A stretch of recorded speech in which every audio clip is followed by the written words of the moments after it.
আসসালামু আলাইকুম ভিউয়ার্স। সামুদ্রিক মাছ কিংবা সি ফুড যেটাই আমরা খাই না কেন, আমরা দেশে বা বিদেশে সমুদ্র সৈকতের পাড়ে গেলে আমরা কিন্তু সবসময় এগুলো বারবিকিউ বা ডিপ ফ্রাই খেয়েই অভ্যস্ত। বাট আজকে আমি আপনাদের জন্য ডিফারেন্ট একটা রেসিপি তৈরি করে দেখাবো। বাই দ্য ওয়ে, আমি আমার ঘরে শিব রুমেল আর আপনারা দেখছেন রাহুলস কিচেন। আর আজকের রেসিপি টুনা মাছের ঝুরা। তাহলে চলুন দেখে আসি কী কী লাগছে একটি টুনা মাছ। আমি মাছটি একটি গরম পানিতে কিছুটা ভিনেগার এবং লেবু পাতা দিয়ে সিদ্ধ করে নেব। এদিকে আমি মাছের মাথাটা একদম আলাদা করে রেখেছি, মাছের মাথাটা আমি ইউজ করব না। মাছটি আমি ঢেকে 15 থেকে 20 মিনিটের মতো সিদ্ধ করে নেব। মাছটি আমার সিদ্ধ হয়ে গেছে। এখন আমি মাছটি তুলে নিয়ে ডিবোন করে নেব। সম্পূর্ণ কাটা বেছে আমি মাছের একটা ঝুরি তৈরি করে নেব বা ঝুরা তৈরি করে নেব। মাছের ঝুরাটা আমার তৈরি হয়ে গেছে। এখন আমি চলে যাচ্ছি মূল রান্নায়। আমি একটা ফ্রাই প্যানে সামান্য তেল দিয়ে কিছু পেঁয়াজ ভেজে নেব। পেঁয়াজটা আমার গোল্ডেন ব্রাউন হওয়া পর্যন্ত আমি ভেজে নিব। আপনারা দেখছেন রাহুলস কিচেন, আর আজকের রেসিপি টুনা মাছের ঝুরা বা টুনা মাছের ঝুরি।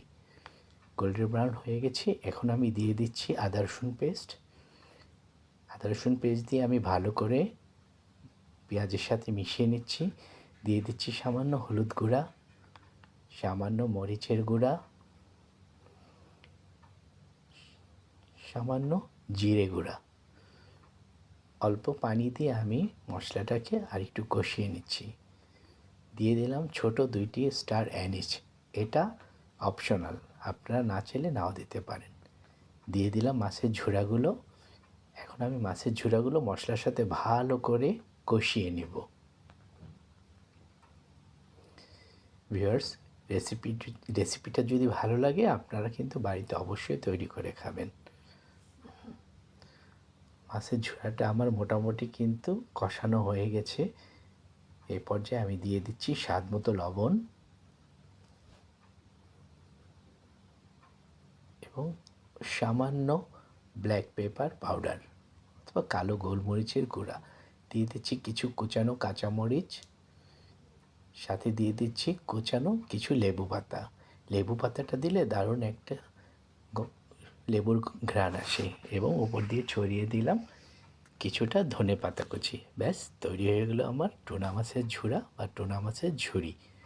রেসিপিটা যদি ভালো লাগে আপনারা অবশ্যই বাড়িতে তৈরি করে খাবেন। আপনারা আমার পেজটিকে ফলো করে দিবেন এবং আপনারা কমেন্ট করবেন কেমন লাগলো। আমি অবশ্যই আপনাদের কমেন্টের উত্তর দিতে চেষ্টা করব। আর আপনারা যদি ইউটিউব চ্যানেল থেকে দেখে থাকেন তাহলে প্লিজ আমার চ্যানেলটিকে সাবস্ক্রাইব করে পাশের বেল আইকনটি চাপ দিয়ে রাখবেন এবং আমার পাশে থাকবেন। তো আজকের মতো এখানেই শেষ করব আমি রান্নাটা। পরবর্তীতে আমি টুনা মাছ নিয়ে আরেকটা রেসিপি রেডি করে আপনাদের সাথে ফিরে আসব। ততক্ষণ আপনারা সবাই ভালো থাকবেন, আমার জন্য দোয়া করবেন। আল্লাহ হাফেজ।